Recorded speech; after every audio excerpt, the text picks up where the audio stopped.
Okay, so you guys make the offer. What's the offer? And how do you even approach them? Yeah. So here's what happened. So I was representing Tito Ortiz at the time, right? And Tito, Your boy. Yeah, my boy.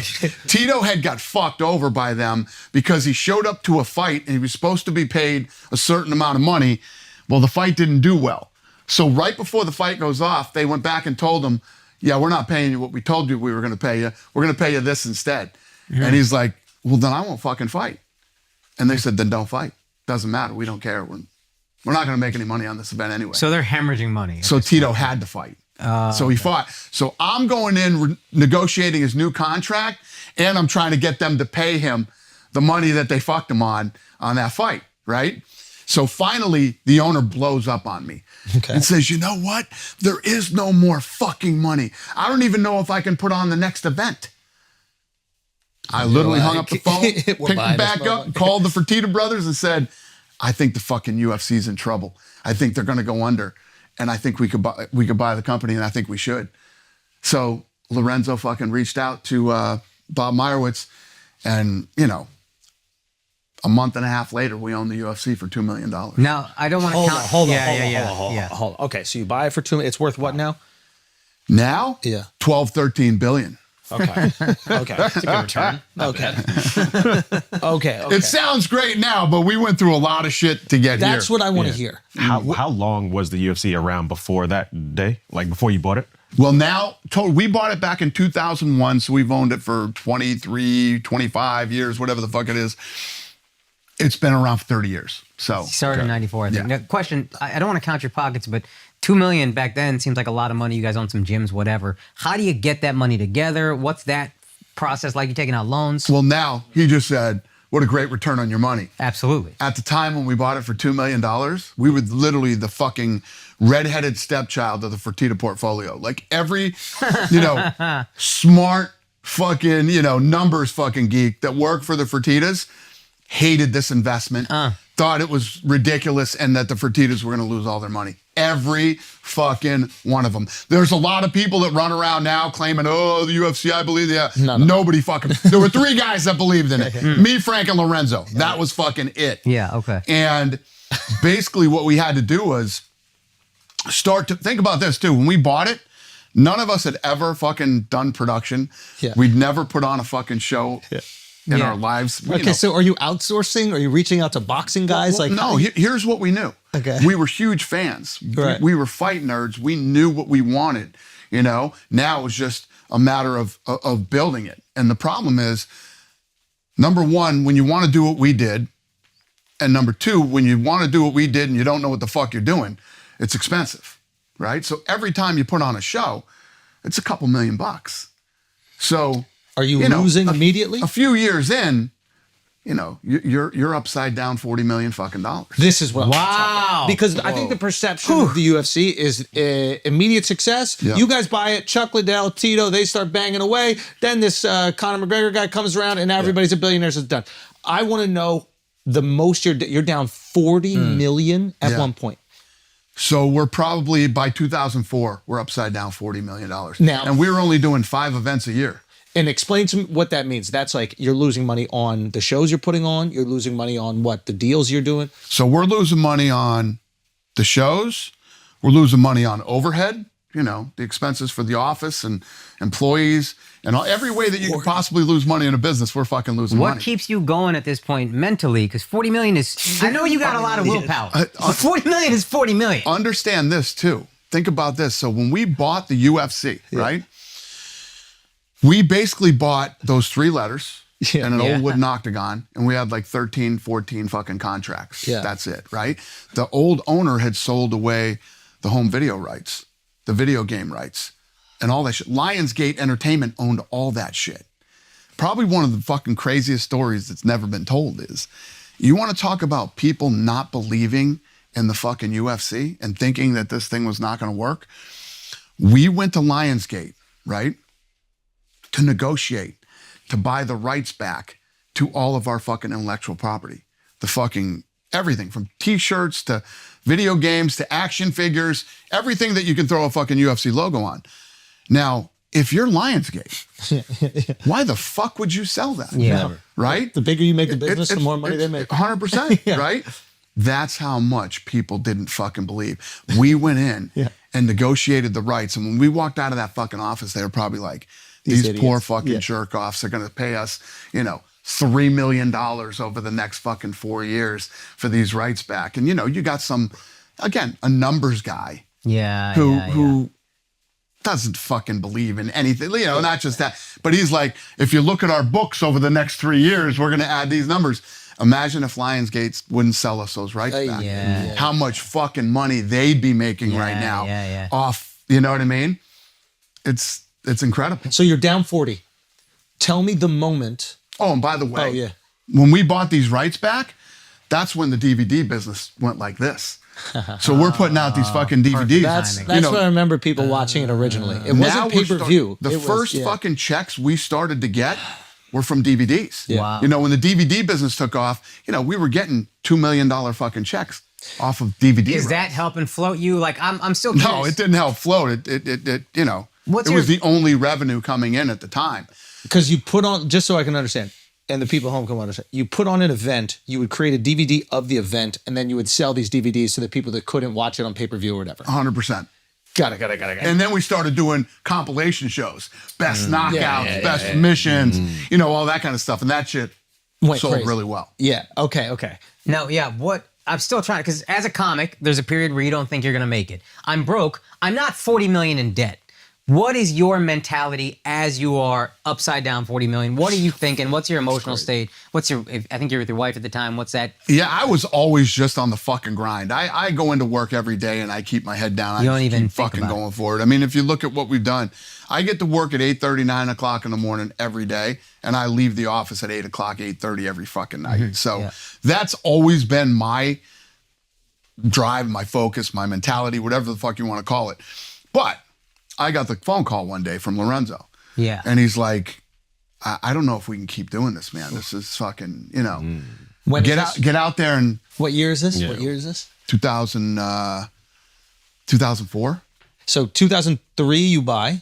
One. So one you buy. 2004 you get the phone call. Okay, how does the phone call 2004. And you need to leave Vegas. Get out there. There's less debt over there. You know what I mean? It's $2,000. Whitey, I need to come back. Right? That's nothing. Now I see how Whitey billable. So, get out there and see what you could sell this thing for. So I start making calls. Oh, fuck. And I call him back at the end of the day, and I'm like, 6 or 7 million.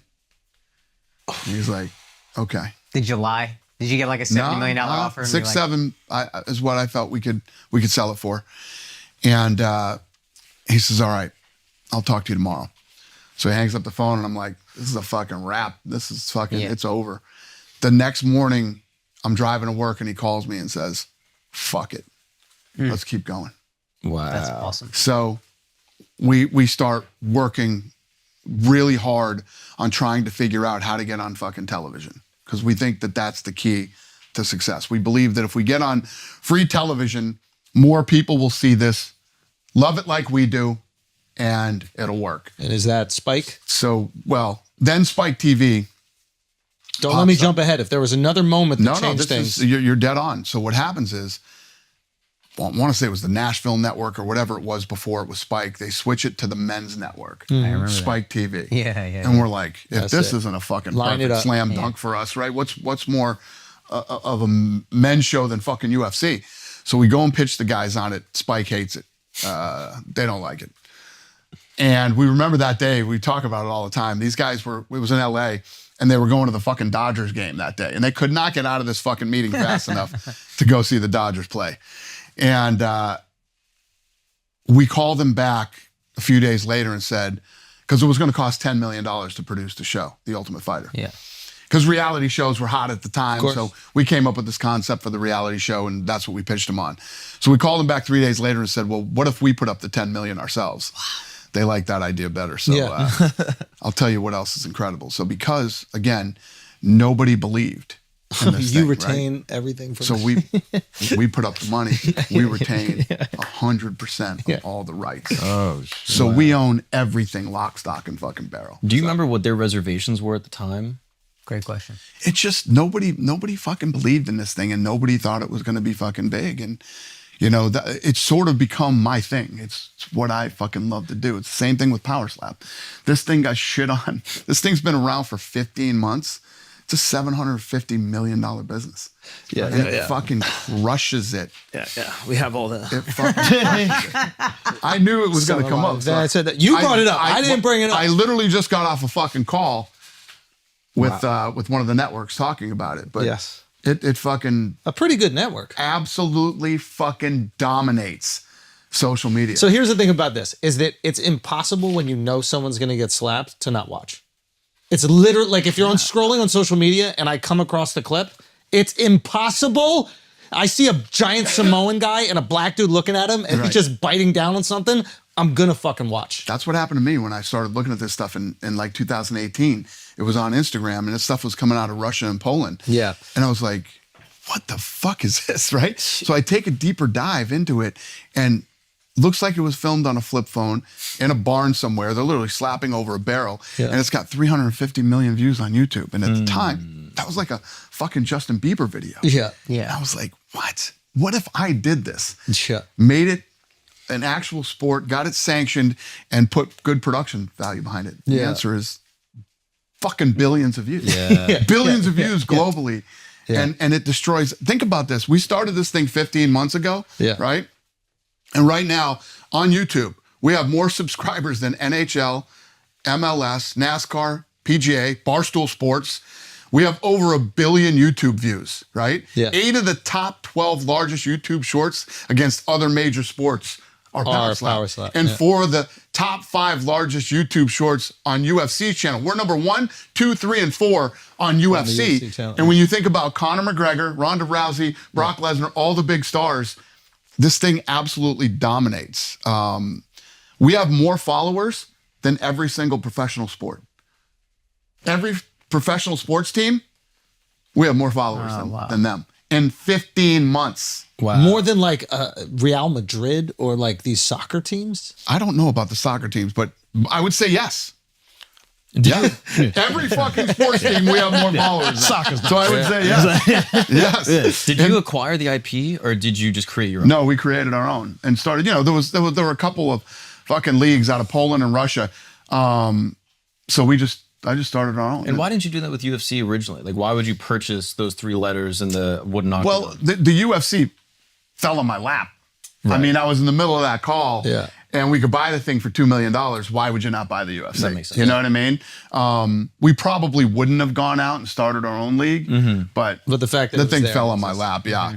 Okay. But we can get to Power Slap in a little bit. I still want to go it's just through the UFC. Back to the show. But the similarities between what's going on This with is that why you right believe in now, it so much, because so when people go, I want you guys to wrap your fucking brains around this. Yeah.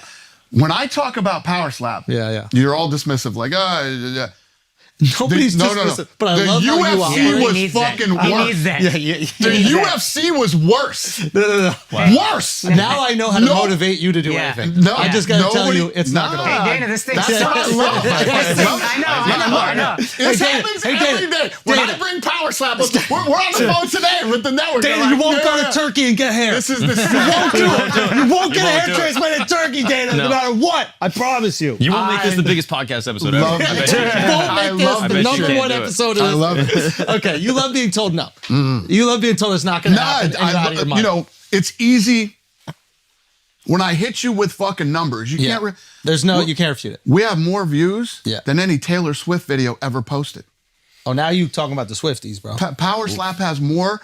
Swifties step We it up. have more views than any fucking Taylor Swift. post Imagine ever. you got Taylor there's, in one. There's other stats that I can hit you with that are just fucking. You got to get Taylor to do a power slap, dude. But they're unbelievable. Yeah. But when you look at this thing from a business perspective and you Taylor look at Billie the Eilish. numbers, Yeah. you know what I mean? But we're talking about guys fucking slapping each other. Yeah. You guys are like, let's talk more about the UFC. The UFC was worse.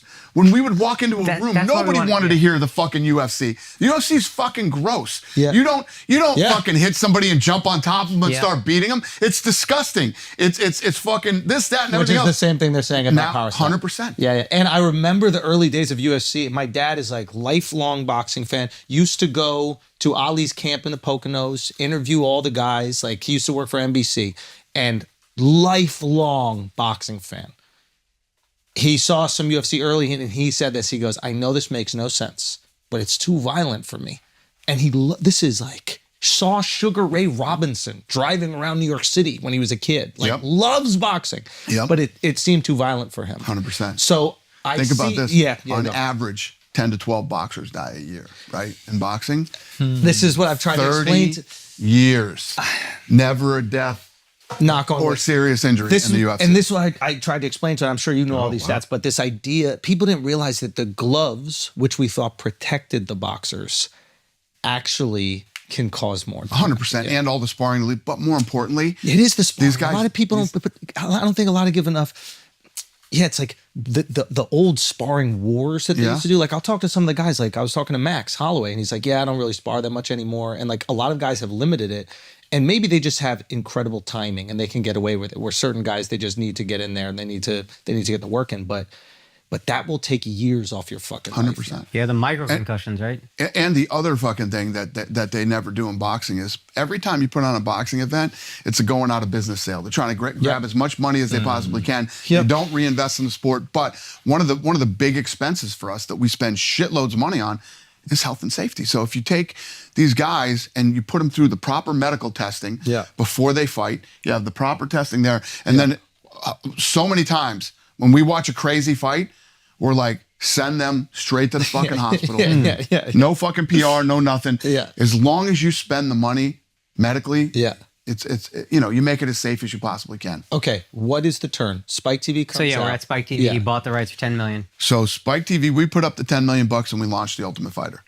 The Ultimate Fighter fucking takes off. Immediately? Yeah, immediately. By episode 5, we're pulling such massive fucking numbers. It's fucking so. Again, Okay. sort of I don't know. This is the way that shit has always worked out with me, but the thing's a runaway fucking hit. Now, when you have runaway hits on networks, you're on fucking billboards, buses. They're doing ads and other. The they don't fucking wanna president get- of the company gets fired halfway through the fucking season. Okay. So every fucking thing we thought was going to happen or whatever, plus we're a time buy. Yeah. We bought our way onto the fucking thing. We're getting nothing. Nothing. So you're the biggest show on the network. No promo from the network. The new guy comes in. You like him. We're the biggest new show in the network because the WWE was on there at the time Fair too. enough, fair enough. So Yeah. we're the biggest fucking hit they've ever had that's Got it. homegrown on Spike TV. Got it. Right? All their other shit flops, right? We're fucking homegrown home run. Okay, before We're getting zero love. before you talk about this, this is the first time you've had positive reception for this thing that everybody says is not going to work. 100%. Do you call people and you go, "Fuck you"? No, not yet. Okay. Take us there. Take us Not there. yet. Take us there. So it's we're sweating it the whole fucking season right up to the finale. We have no new deal. These guys have fucking promised us nothing. We have nothing. We go into the finale. The finale starts out, Diego Sanchez That's right. runs through Kenny Florian like it was nothing. All the fights have been fucking meh. Then Forrest and Stephan Bonner come out in the main event and just start going fucking Crazy. toe to toe, knock down, drag them out. The fucking people are stomping their feet in the arena. It sounds like a train's going through the fucking place. It goes right to the fucking decision. They read off the scorecards. Forrest Griffin fucking narrow inches it out and wins the fight. I give them both a fucking contract. Place is going crazy. Oh, by the way, the crowd is chanting one more round, all this shit. And during that, it was like 3 to 4 minutes of that fight. So this is before computers. This is before social media, all that shit. People are picking up their phones, calling their friends, going, "Are you watching this fucking fight right now on Spike TV?" Was it a live point, Oh, it spikes during the fight. during the fight. Oh, because it's Nielsen ratings. You can time when the Right. spikes are. Oh shit! We had more people watching than the Masters on CBS at like 3 minutes during that fight. Wow. So literally, we don't know all that night. We just know this is a moment. Something special just fucking happened here. Yeah. I didn't give a fuck if we re-signed the deal with Spike or whatever. Y'all were out. I knew we had it. The Spike executives literally pull us out in the alley at the arena because we're at the small little Cox Pavilion. It's called the Cox Pavilion, and we go out in the alley. We do our television deal on a fucking napkin in the alley. No way. For our new Spike TV. Do you know what you're asking for immediately going in, or nah? It's just sort of all played out in the alley out there. So you did the short form right there. We're signing on. It's going to happen. We'll deal with the money. This is like a handshake, fucking. So they're shaking in their fucking boots. They see the Nielsen. They see the ratings probably spike. Everybody's going fucking crazy. Well, this is right after the fight. Taping. This is literally Hadn't that even night. come out Yeah, yet. but I'm saying That night we go right out into the alley and fucking. No, he's saying when it came You weren't on, getting when Nielsen it got ratings broadcast back till 2 months later. Oh, Back so you in wouldn't those get it way days? later. Yeah, Okay, you weren't okay, getting okay, Nielsen okay. rating back for fucking, this was on a Saturday. You weren't getting the real numbers till Wednesday. So they just felt it. They're you like, knew. this is going to If be you were in that fucking building that night, you knew something special just happened. Wow. Yeah. Did you talk to Forrest after? Like, dude, that was crazy. Like, what was that? Like that. No, I think, well, then, that was a wild ride for everybody. Because if you look at how that thing blew up, Forrest Griffin obviously became a huge pay-per-view star. Nobody knew who the fuck he was going into season 1. Yep. And now he's our biggest pay-per-view star. Yeah. And he's still working with you And guys. you got Chuck and Tito and all these other guys, right? And obviously, that season, the coaches were Chuck and Randy. So that was fucking huge. They became big. And that was it. It just, from that fucking night on. And pay-per-views start after that? Oh, yeah. And the first